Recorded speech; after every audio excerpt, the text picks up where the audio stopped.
do?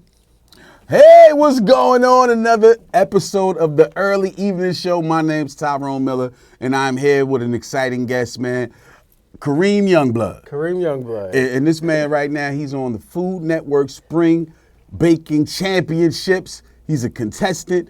I'm excited to have this conversation with him, but it's more than that. He's got a story, and I want y'all to hear it because it's inspiring. It inspired me, brother. Thank you for coming on. I appreciate you. And we going, no, you ain't trying, you doing, man. Thank you. And y'all see the cupcakes on the head. Hey. But Kareem, tell us about yourself. Just introduce yourself to the people, then I'll hit you with the questions. Got you. I am Kareem Youngblood. I am from Brooklyn, born and raised, Crown Heights, Brooklyn. 1985. Representing. My birthday is in a couple of days, April 3rd. Word on my man, Hey, all right. Big 4-0. Woo. So I've been around, and I know some things, and I've done some things. You definitely have, man. So I'm always start off the show. I'm going to try to start doing this rapid fire questions. Let's do it. You can just answer them. These is just to get you loose with the question answering. I want you to be comfortable and right. I got you. All right, so first thing, if you had a time machine, what year would you visit? I would visit 1994. And why? I don't know. A lot of things that is making a lot of money. It wasn't out in '94, so I would probably go back and like invent those right quick. I got you. See, this man's about the mud. He about the bread. He like, you know what? I don't want to see time. I don't want to see history. I'm trying to get to the bag. I ain't mad at it. Go back. All right. So, what's your hidden talent? Second question. My hidden talent, I don't know if it's hidden, but I do stand up. Do you? Yeah, and it's pretty funny. Oh, well, yeah. Look, you know what the next question is. When you tell somebody you did stand up, the next question is always what? A joke. Yes, Yes. sir. You do. Right out the gate. All right, so tell us something funny. Well, I don't know, because I don't like do jokes. I do like storytelling. Okay. So I got into stand up in a weird way. I was doing HIV education in high schools, and my target was the boys and the girls in the back that didn't want to hear it, the ones that tried to walk out the door. Right. So I made the HIV symptoms very funny and lifelike. I took them through, we all did some things. Of course. And I took them through the times where I thought I was positive. You go on Google, you be like diarrhea, your stomach say rhea. Yeah, on the toilet, yeah, word. The white spots on your tongue. You never know before, because you ain't looking at your tongue to see, but you start seeing white spots. I was lactose intolerant for a month. For a month? Yeah, because I didn't know. But I had unprotected sex, and I thought I got diarrhea from having unprotected sex. I don't even know. I don't know what that is. Man, it's a symptom of HIV, like diarrhea. Yeah. Oh, see that? So I'm Googling the symptoms, and I'm having the symptoms. So I go get tested, and they're like, "You good?" So I go and get an ice cream. Yeah. And by the time I get to Nevin's, my stomach is bubbling. And I'm like, "Oh." Got them bubble guts. I'm lactose intolerant. Yeah. I thought I was dying. All that. Not dying, but for a second there, you might have thought it was happening. I did. Yeah, but it's crazy. All right. Just real life stuff. Hidden talent, stand-up comedian, and last question. Yes. One song you never get tired of. One song I never get tired of is any Brandy song. Any Brandy song? Any Brandy song. You got to sing one. I Really? seen you on Instagram. You was at the karaoke. You got to sing one. That's what I thought you was going with the hidden talent. I don't even know if I could sing a Brandy song. She sings too well. All right, that's fair. We ain't gonna sing the Brandy Please don't song. put the Brandy No, on. we ain't gonna do it because that's a high standard you got to get Brandy to. gets down. Right. But I'm sure in my shower when no one is around. I know you get it in there. I do a little bit. All right, so we covered that. Now you're loose and comfortable, right? I'm good. All right, so tell us about the story, brother, because granted, I'm gonna give y'all the story. I didn't know Kareem.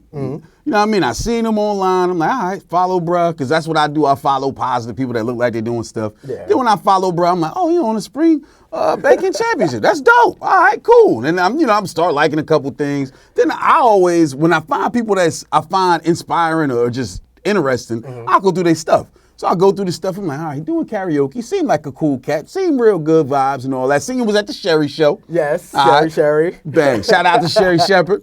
And I'm going through all this stuff, but then I get to a point where I see your story, where you're talking about stuff from your childhood and you growing up and all that. Talk about your upbringing and how that's affected you. Not really how it affected you, but how it's molded you into the person you are today. 1985, Brooklyn, the 80s was a whole different place. Before I graduated from junior high school, probably like 10 people from 2 buildings passed away because of AIDS-related complications. Everybody was on crack. I remember. There was crack vials in the lines of the sidewalk, like colorful caps and shit. Yep. There was needles in the lots because there was lots everywhere. And I'm 5, 10. We're playing in the streets. We're collecting crack tops because they're colorful. They're colorful, and we think that they goddamn toys or like something that grow in the sidewalk. It was so many of them.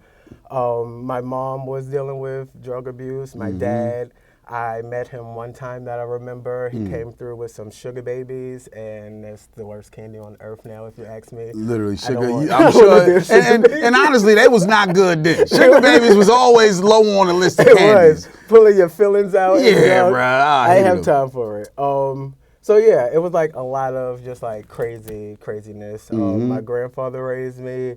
He was a church man. He sung at mad funerals. Shout out to Grandpa, man. Listen, I think that's a beautiful thing because you always hear about grandmothers raising people. Yeah. You rarely hear about grandfathers raising somebody. So shout out to Grandpa, man. Yeah, he did his thing. He definitely did. He raised me, my brother, while my mom was out battling her drug addiction. And he played the piano, organ. He sung at funerals. Did it? Lots of funerals. Like, I thought funerals was like a common thing. That's how many, like, probably like 3 or 4 funerals a day. How you with funerals now?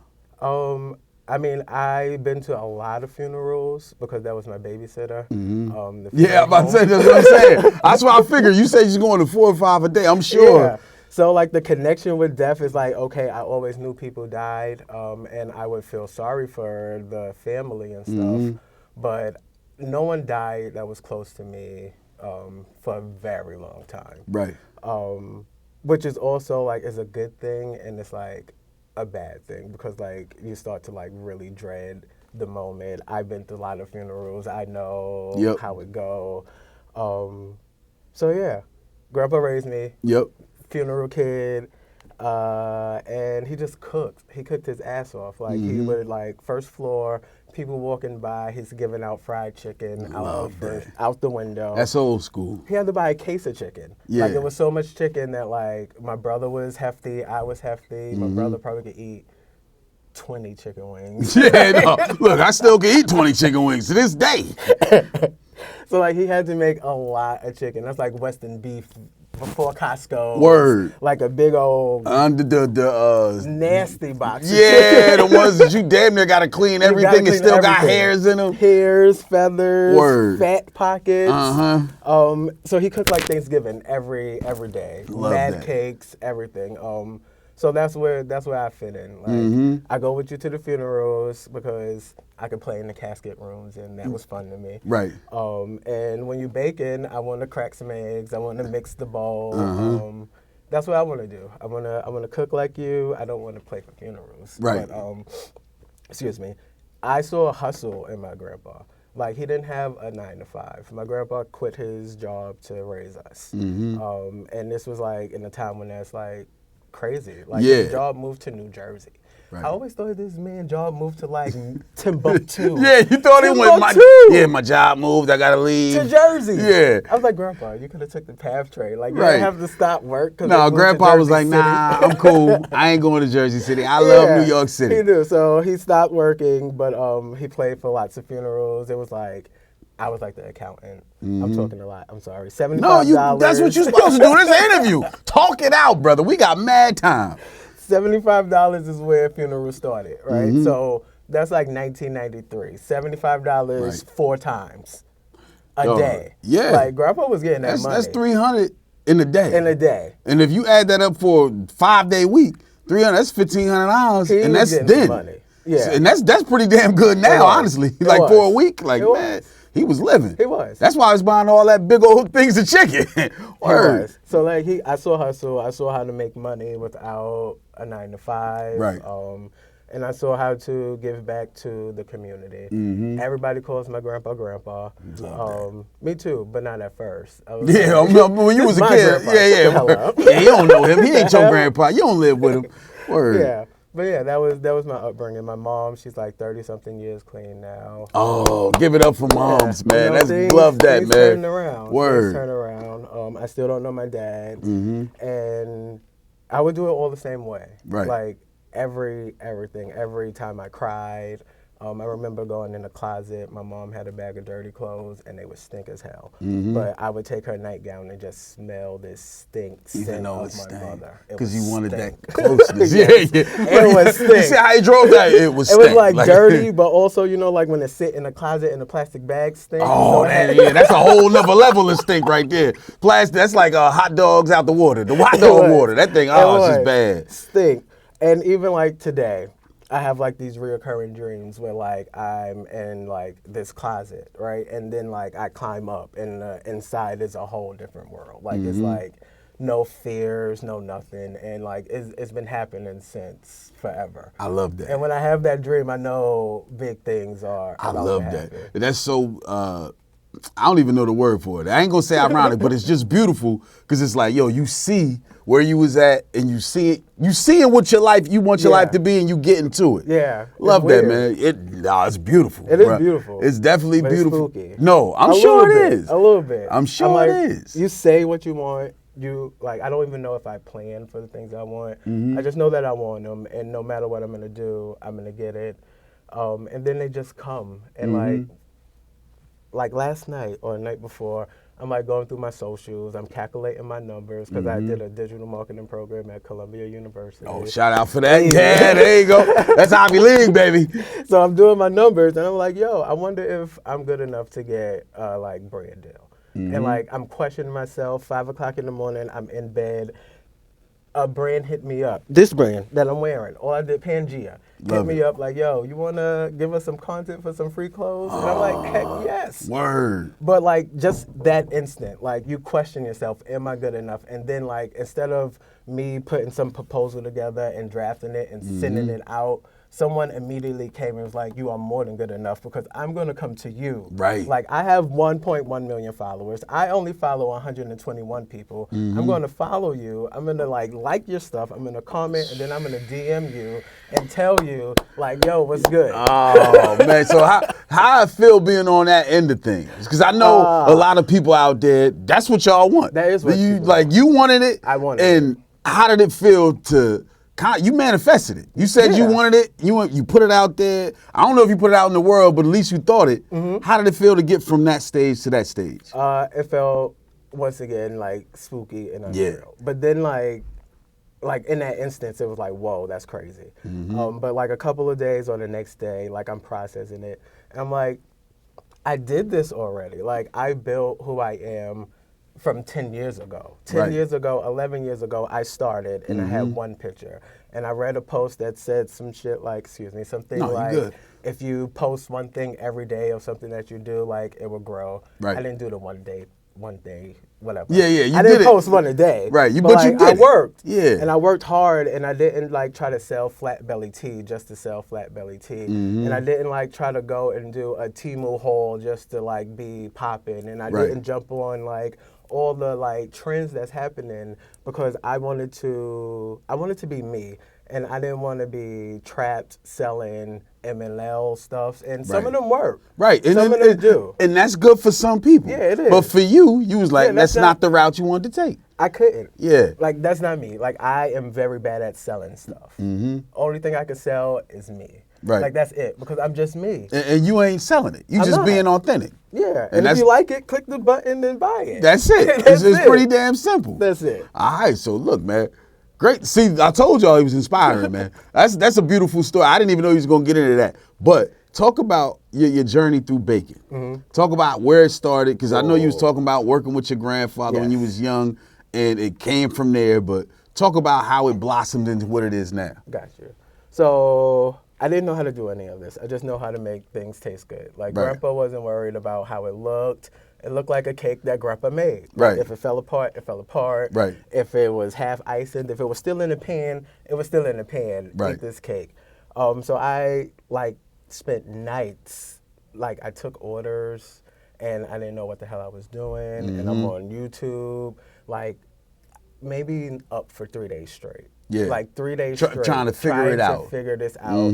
Trying to like make it the best I could. Cakes was crooked. Yeah. But Well, you started off there, but look where you at now. We're going to get to that. Crooked.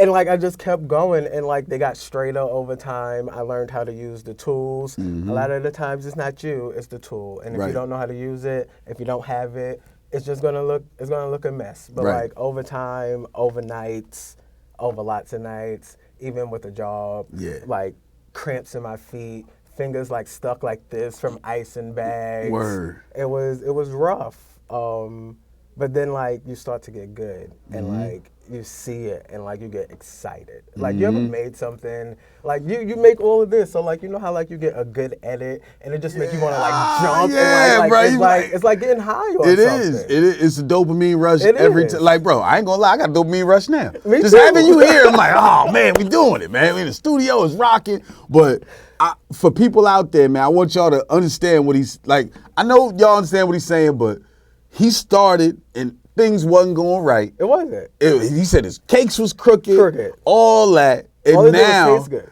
And they taste good, but it was a clear something you wanted to fix that. Yeah. And now, look, all I'm gonna say is look here. Yeah, these is easy. I can make cupcakes with my eyes closed now. Clearly. But also, I was blessed with customers who paid for crooked cakes. Like they paid for crooked cakes for years. They allowed me to get better. Right. There's things that I look at and I'm like, I would never have paid for that. Right. But thank you. Like, thank you so much. Yep. And for those people, I'm not charging Hollywood prices. For those people, they can always call me last minute. Yep. Those are my family. Right. And some of them I met on Groupon, like illegally. Yeah. Forget the rules sometimes. Straight up, I don't even know how I was illegally on Groupon. I don't even want to know. My apartment. Yeah. So I rented a place for my birthday, Yep. right? And then I just used their address for the Groupon. Oh, so that was your cupcake store, restaurant, all that in the one. It was. You could come pick them up out the love living that. room. Groupon, I sold probably like 100 and something Groupons. I love that. Love it in the beginning, hated it at the end. Right. So like a whole bunch of customers, new people, and you need new people. People in your circle are going to love you. Of course they're gonna love you. Right. But they're not gonna pay like. That's a whole talk about that. Gonna pay like strangers. Right. So like you gotta get to the strangers, Yep. and Groupon got me to the strangers, and that was 10 years ago. And like I've made what's them shits called? The birthday cake. Oh, Gender the wedding reveal. cake. Gender reveal cakes, right? Cakes, Okay, got you. Baby shower cakes up until 10th birthday cakes. Like from before you was out the belly to your 10th birthday. Like, same person? Same person. Like I am raising kids right, with cake. Right. And it's crazy. That is crazy. And then I just think it's super dope that you I think it's a message in that. I think it's a message that this man did not have a spot. He said, you know what? He found a way around it, got on Groupon. People buying it off Groupon. And they like, oh man, this is great. They don't know it's an apartment. They don't. But when they find out, they don't care. Right, because at that point, they already tasted it, they ate it, they enjoyed it, your customer, everything was right, so they ain't care about it. But I think it's something to be said that you put yourself out there for that to happen. Because like you literally said, I'm gonna roll the dice and I hope this works. Go for it. And literally it worked out, and now like we ain't even got to the big stuff yet. But we still building up. But for everybody out there, I want y'all to lock in on that, man. Like this man said, you took a risk. I did. I took a big risk. Because you could have messed around and went to jail. Knock on wood. Like hopefully, I mean, if y'all watching, that's all just a story. Yeah, I don't know. Is the statute of limitations? Well, you know what? That didn't happen, y'all. That didn't happen for real. This is just a hypothetical. It is. Yeah. But yeah, so after that, I was just taking orders, and then I applied for Sugar Rush. I didn't know it was Sugar Rush because it was new, so it was just like baking show. Right. Applied to it, and I got on, and I kind of thought it was fake, like for a long time, until I got tickets from JetBlue that said JetBlue, and the confirmation was a confirmation. I thought this was like fake. Right. So Sugar Rush Netflix, right? Sugar Rush on Netflix. Sugar Rush on Netflix. I don't know. Can they still catch that? Yeah. It's under Extra Sweet, and it's season 1, episode 3, I think. Holiday Creations. So for anybody out there, I want y'all to follow this story. This man then started his cupcake business out of an apartment put it on Groupon, started rolling. Then from there, the cakes was crooked. But from the crooked cakes, he kept on going, got to a point where, all right, Groupon is popping now. He's making cakes every year for people. Then he's still going. Mm-hmm. Now, then you get the Sugar Rush. One episode. Well, yeah, that's one episode. One episode, Netflix. Yeah. What season is that? Season 1. Season 1. You know what episode? It's called Holiday Creations. Holiday Creations. And yeah, that was year 2 of the Cupcake Bar. I still was making crooked cakes. Still was making. So in the midst of that, he's like, crooked cakes made it to Netflix. Round of applause for that. Big round of applause for that. Crooked cakes. Right. And I didn't even think I didn't want to get to the cake round because it was going to be a disaster. Like, I wasn't going there to win. I took my best friend. My best friend is a designer. For dresses. Right. He doesn't bake. Right. Like, we had a crash course maybe 2 weeks. Yeah, love that. Like, if we made it to the cake round, it would have been a natural disaster. Yeah. Sorry, Mike. It would have been a natural disaster. Word. So, like, I just wanted to do it. Mm-hmm. And we got on, and it was very fun. Candace Nielsen. Mm-hmm. She started Sprinkles, the cupcake place. Yep. She was the host of Sugar Rush. Yeah. And also, I think I could call her a friend. Like, if I Love DM that. her, she'll DM me back. Ah, that is a friend then. Yeah, I mean, friend, right? it might not be the tightest of friends, It's but not. y'all friends. She know my name. Yeah, she know your name. If she saw me in the street, she'd be like, oh, Kareem. Right. And that dog, in my book, that's a friend, man. I think so. Yeah, I man. think so. Yeah, don't call if you need money. But if you see on the street, you could go up, hey, what's up? Yeah. It's one of those situations. Yeah. So, made it to Sugar Rush. So, what was it like seeing yourself on television the first time? Sugar Rush was wild. It was so quick though. So Yeah. like it was maybe 30, 45 minutes and Right. then they got to show everybody. So it felt I don't remember. Yeah. But it felt great. Like, Yeah, no, it was wild. My grandpa got to see it. Love was that. amazing. Yeah. I had like all my friends over. Yeah. And, Premiere little party at the crib. It was like the first time I thought that I could be the, celebrity that I wanted to be. Like Right. the first actualization that I could get on TV. Right. Did I think it would keep happening? I don't know. But it has. But yeah, it has. It has. So talk about that journey from going from that, because that I've been on TV a bunch of times, and those little short ones, they cool. They are. But they don't. It's not it's not as fulfilling as when you on and you just on. Yeah. Like people watching you, they rooting for you. Yeah. Talk about going from there to where you are now. Okay. So the only show that I applied to was Sugar Rush. Mm-hmm. After Sugar Rush, casting agents started coming to me. So I got chopped sweets from a casting agent. That's one. That's two, y'all. No application. Yeah. I mean, you got to do it after. Well, yeah. After they contact you, then you got to do the application. But it feels more better. Yeah. No, they want you. Yeah, so they can't. They want me. I fill this out. But I would say if I knew in the beginning for Sugar Rush, I would have answered the questions, emailed it to myself, and just used the same answers over and over. They ask you the same stuff. Same thing over and over. So I did Chopped Sweets, and Stephanie Boswell, she is the host of Halloween Wars now, or the judge or something. She was my guest judge. So I lost in round 2 of Chopped Sweets. I get home and I get an email from the producer like, yo, here's Stephanie email. She wants to talk to you. So I waited a while because I was a little like nervous. Right. Of course you was. So then I sent an email and I'm like, hey, you want to do like something on YouTube together? Yeah. And she was like, yeah, fly out. Let's have a meeting, me and my manager. So we flew out to LA. Yep. And she was busy, so we had to meet on Zoom. Yep. So you flew over to LA, had to meet on Zoom. But look, another solid point here. He flew all the way out there, got there, and then I'm sure you weren't aggravated though. You was on that meeting, you was happy. I'm just glad to be here on this Zoom meeting in LA. Right. And I'm gonna go out right after we hang up. Right. So we did 3 episodes of a show that I created called Rollin' Pen Pals. I sent her stuff, she sent me stuff. And then that was probably during pandemic. Right. And then a couple of times I was approached to like do Halloween and like all the other baking competitions, but they didn't really pan out. But the same casting agent, has been my homegirl since Sugar Rush. Yeah. I love them because they kind of like watched so many people flourish. Like, I wouldn't have these opportunities if it wasn't for her. When we was talking for Spring Baker Championship, she was like, Kareem, I think this is the one. Grandpa really got you. Nice. And it was like, you know me. Right, like, right. We have done this. Right, you feel way more comfortable. She hit you up with something, word, I'll do it. And you feel like you got to step up on everybody else. You just feel more confident going into everything through the whole process. Yep, so that was smooth. I had to let my job go.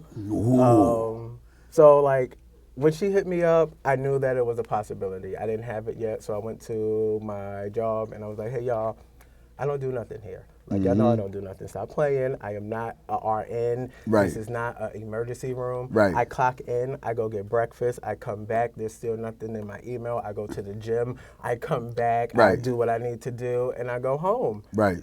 Stop acting like I'm busy. Right. So I need a week unpaid off. I got a week 0.5. I need a week unpaid off. They were like, ooh, I don't know. Oh, so you had to decide. Yeah, so I don't know. That automatically told me that I gotta go. Yeah, that was you ain't gonna have no job when you come back. Yeah, I don't even want it. Yeah. Like, I made y'all birthday cakes here. When new hires come, you walk them around. Oh, and this is Kareem, our celebrity baker, and I need a week off. And I could get on this TV and bring light to your goddamn organization. Right. But you want to play games. They ain't appreciate you. Want to play games. Yep. So, what do? I'm like calculating my time. All right, if I get this show, I'm putting in my notice. Yeah. I put in my notice, and it's like, oh, maybe you could have took a leave of absence. Absolutely Too not. late. No, Fumbled that one. I'm not doing that because, like, you thought that you had control of my dream. That's and right. You do not. And I would never want to come back here. Like, if I let you take this opportunity, especially right now, right now, knowing what the hell I have from just saying yes and goodbye to a job, I would be in jail. You would? I would probably like... You would have lost it, bro. Yeah. You would have lost it. You would have never regretted it. Never. I would have never got it back. So, anybody else out there, another good point, take that leap of faith. Sometimes you do. But Believe in yourself. You got to be sure. That's right. Yeah. That's so right. I did the show, and it was wild. So how long was you gone? But no, you know what? Don't even answer that. Don't even answer that. It was a while. Everyone's going for a little while. Yeah, all right. Even if so you go out if first. you go off the first round, how long are you going? Like, well, it depends on when they start filming. Gotcha. I think we started around a holiday, so we had to get off for that day Gotcha. for like production. Yep. They don't. If it's us, whatever, but production needs their days off. Right. So we was there for maybe for like 4 days before the first elimination. Yep. So like you really get to know each other. Yeah, man, you become friends. Yeah. Like Almost family. Yeah, It's wild. it is wild. And then overtime, you're gonna still have some people you super cool with overtime. I mean, I'm wearing Julian's hat. See what I'm saying? See what I'm talking about? Wearing it like I flew out after we filmed.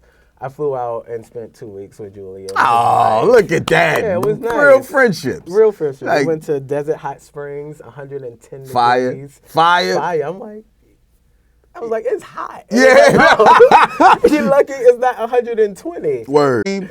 So these mine? These are yours. Oh! These are, so I tried something new. Hopefully you like it, but they are strawberry pineapple upside down cupcakes. No, they're not. Yes, My God. Hey, oh, man, look, strawberry is my favorite. And German buttercream. German buttercream is American buttercream with pastry cream in it. Oh, man. Love it. Can't wait. So let me know how you like Oh, no, I'm going to be texting you from the train like, bro, these things is amazing. I done knocked off 6 of them, man. I ain't eating dinner tonight. This going to be dinner. But Kareem, bro, thank you. I appreciate you. Good luck moving forward. Even though it's already done, you already know what happened on the show. But good luck in everything you're doing. And we're going to we're going to do this again. I'm with it. And take this Young Vets hat, Young Vets keychain. Shout out to Young Vets, man. Definitely dropping some stuff off for us, making us feel appreciated. Thank you. But, man, look, we're going to have a comeback. And that next one, we're going to have to do an hour. Because we're going to talk about that and then just talk about everything openly. All right. Like, my man, I appreciate you. Thank you. Hey, early evening show, Tyrone Miller, Kareem Youngblood. Y'all make sure y'all watch some Spring Baking Championships, Food Network. It's on right now. Y'all root for him. Get on the chat boards and all that, man. Let him know Kareem is one of us. He down with the cause, and we pulling for you, brother. Thank you, sir. Thank you. All right. Hey, look, that was mad daps, too. That was.